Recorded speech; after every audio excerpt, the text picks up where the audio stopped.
motion made by Mr. Davis with regard to the Fifth Amendment argument that you made to quash a subpoena. And Mr. Whitley advised, I'll leave it to you.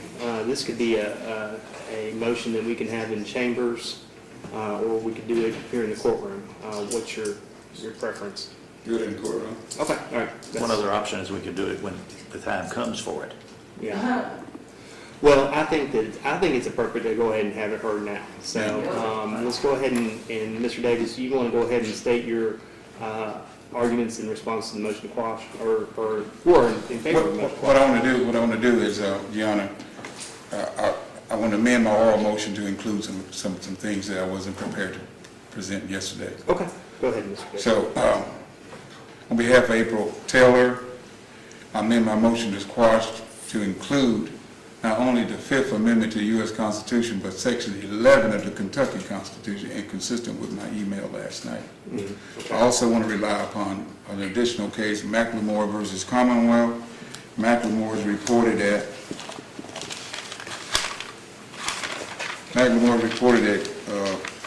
590 Southwest 3rd, 229, Kentucky Supreme Court, 2019. It explains pretty much what the law is in the state of Kentucky as related to the issue that we're about to proceed upon. Now, it also reaffirmed that Clayton versus Commonwealth is still good law and is the foundational law to be guided by this court. So in Clayton versus Commonwealth at 786 Southwest 2nd, 866, specifically page 868, Kentucky Supreme Court, 1990, and I quote, "Federal law establishes the principle that neither the prosecution nor the defense may call a witness knowingly that the witness will assert his Fifth Amendment privilege against self-incrimination." I'm going to omit the citation that they cited in there. Second thing is, in Kentucky, the law is prosecution may not call a witness knowing that the witness will invoke the Fifth Amendment immunity. And also, Clayton extended that to include the defense to make it parallel with the federal law. Now, I know I cited U.S. versus Ballard, Sixth Circuit case, but I'm sticking with the Kentucky authority primarily because of Section 11 of the Kentucky Constitution. The federal government has no right to construe or tell the Kentucky courts how to rule on Kentucky law or Kentucky Constitution unless it violates federal law. Now, Section 11 is a corresponding section to Fifth Amendment of the U.S. Constitution. It's almost virtually identical. It's similar to the Section 10 of the Kentucky Constitution, which applies the Fourth Amendment prohibition that is contained in the U.S. Constitution. So you got those two parallel tracks. Kentucky Constitution deal with Fourth Amendment violations, Section 10, Fifth Amendment violations, Section 11. Now, McLemore is very instructive because it gives an overview by the Kentucky Supreme Court of what the law is from Clayton. It brings it all the way up and discusses all the cases in between Clayton, Brown, Combs, and all those cases that Kentucky courts have dealt with, and then it neatly package it between pages 236 and 241 on what the law is and how to deal with this issue. First thing, the court reaffirmed Clayton, so it's still good law, but the court give this court two instructions. One is that you do a dry run. You do a dry run out of the presence of the jury, which is what we're going to do here today. Second thing the court says, that the lawyer can invoke these privileges and not the client has to be the one. Third thing is that the courts grapple with, in some of the cases they reviewed, the client or the witness was asked their name and address, and then the lawyer invoked the privilege. And in some of the cases, the lawyer invoked the privilege even on the name and address. Either way, the Kentucky Supreme Court in McLemore approved that procedure. So it is my intention to do the latter. To invoke Fifth and Amendment to the U.S. Constitution in Section 11, even if her name is being asked. I'm not going to testify to anything, name, address, nothing, based on Kentucky Supreme Court decision 2019. Okay. So that's what our position is. Thank you for allowing me to modify my oral motion, and that's where we're ready to start, Your Honor. Thank you, Mr. Nance. Mr. Roberts, you want to address his arguments? Well, just briefly, I think the law says a witness to be excluded must have a reasonable fear of danger of prosecution. Now, this witness, if she becomes a witness, and I don't know if she'll become a witness or not, I've got her here for rebuttal, in anticipation of what Sarah might say in this case. I don't know if I'm going to call her or not, but if I don't, if I sit her in the courtroom and Sarah testifies and I want to refute that through her sister, then I think I should be able to do that. Now, can she claim the right of Fifth Amendment privilege? She's answering the question, she can. I mean, she's going to take over this trial, I got a feeling. I don't think she can do that unless they can explain, if Taylor can explain what fear she has for prosecution of whatever she's saying. And that's the law.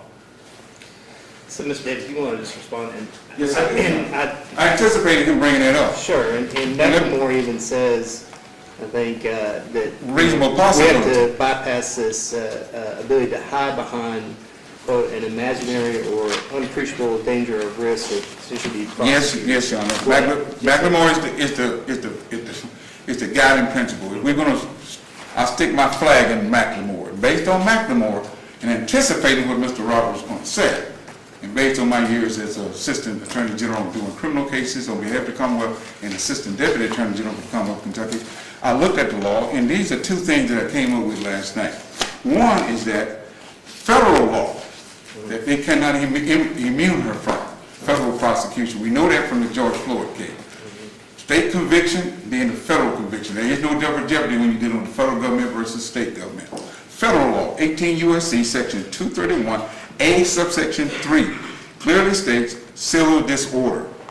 Whoever commits or attempt to commit any act to obstruct, impede, or interfere with any law enforcement or fireman that is doing their official duty and engage in the lawful performance of that official duty can be charged with civil disorder under federal law. And we know, Judge, from all the stuff he presented already, from all the stuff he's been throwing April name in, we're talking about at least civil disorder that could go and support a federal indictment. You can't hide from that because they don't put too much of her name in all of this stuff. Second thing is, again, anticipating him coming up with this, 18 U.S.C. section 373 subsection 8, solicitation to commit a crime of violence. He said, she got her Facebook stuff and she talking about doing all this stuff. Oh, we're going to be violent, we're going to shut this stuff down, we're going to do all this against the police. Basically wrapping it all up into a violent, getting the mom to do some type of violence that April was trying to do. Okay, well, the federal statute covers that as well. So it's not imaginary, in my point of view. It's not imaginary when you got everything thrown against the wall on April Taylor that's been heard in here today. Ain't no way it could be imaginary. And then Luke Macklemore said, reasonable possibility, not probability, not reasonable certainty, but possibility. I submit to this court that it is reasonable that what he has done here today will subject my client to federal prosecution. Now, whether or not the federal people pick it up, that's not my burden to show. My burden to show a real threat to my client. I think I've done that with these two statutes. Thank you, Your Honor. God bless you. No, sir. No, sir. Based upon the case law of Clayton versus Commonwealth, where it clearly says that prosecution may not call a witness knowing the witness will invoke the Fifth Amendment immunity, and based upon Macklemore, which allows the attorney to assert that privilege, basically, I consider it a dry run that Mr. Davis has indicated that he is not going to allow his client to answer any questions without invoking the Fifth Amendment. And Section 11. And Section 11 of the Constitution. I think he's articulated sufficient cause under federal law that there are dual sovereigns and that Ms. Taylor could potentially be subject to federal liability or federal criminal liability or charges. Also, I'll note that you did make this argument, but that there is no statute of limitations on felony charges in the Commonwealth of Kentucky, such that if there were any proceedings with regard to allegations of her being involved in a felony, that the Commonwealth could bring those charges as well. So based upon that, I'm going to sustain the motion to quash. My question to Mr. Whitley is, based upon... Now, I the excuse. You may, but before you, I do want you to come up to the bench in a second. I want to talk to you real quick.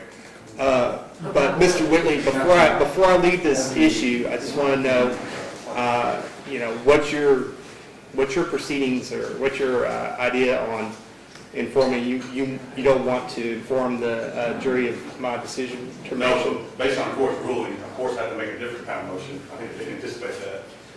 This court allowed testimony and statements made by April Taylor against my client. And Because they were intricately intertwined with the case that the prosecution is. But the court's aware that I no longer have a right to confront and cross-examine witnesses, and that introduced potentially with April Taylor being subjected to being testified. Now she's not going to testify. I believe that we have to move for a mistrial. I don't have an opportunity to confront that information, put it in the proper context of the Constitution. So that's where we are today. That's why I made a strong objection on pre-admitting it. That's why I made a strong position that she may plead the fifth. That's why we stopped the proceedings yesterday. Well, I'm going to overrule the motion on this trial.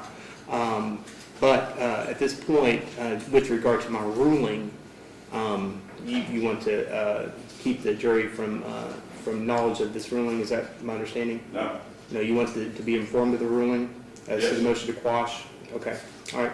Mr. Roberts, any response as to just informing them as to why Ms. Taylor, because, it impressed upon me, Ms. Taylor, there was a scene yesterday. Ms. Taylor left based upon the subpoena being delivered to her.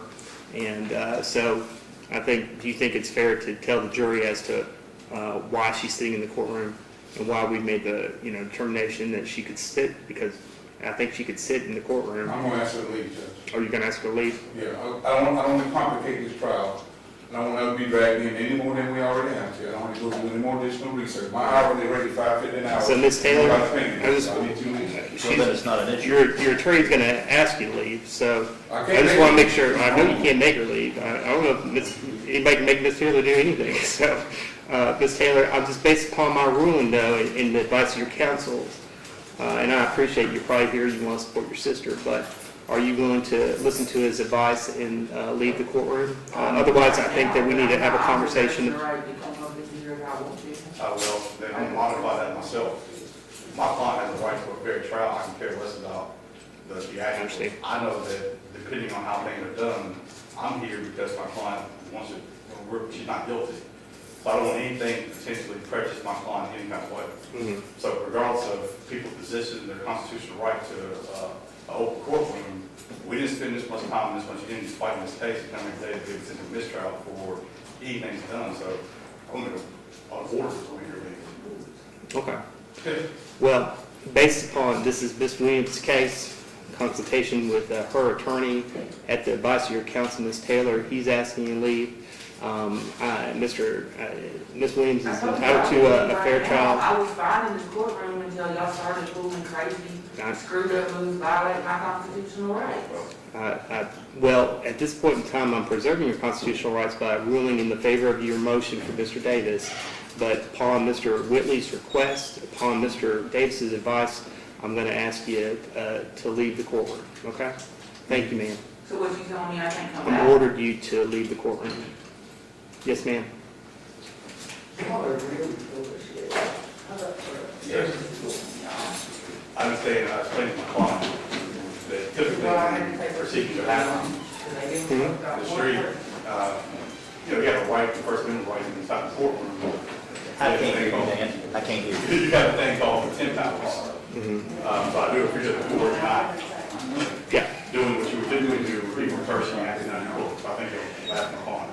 Yeah, well, I mean, I'd probably be angry too if I was asked to leave the courtroom in order to. So I appreciate Ms. Taylor is very, very angry. And, we all get angry. So I'm not going to hold her in contempt for being angry. I remain in the courtroom, I promise not to cause any theatrics. I had myself. Well, you already caused a lot of theatrics. I don't know. So, Mr. Robert doesn't mind about that. He used to be my professor when I was in law school. I yeah. don't mind a bit. He also As trained old buddies. long as you're not charging me $500. Okie dokie. So with that bit of an introduction, let's go ahead and call the jury in.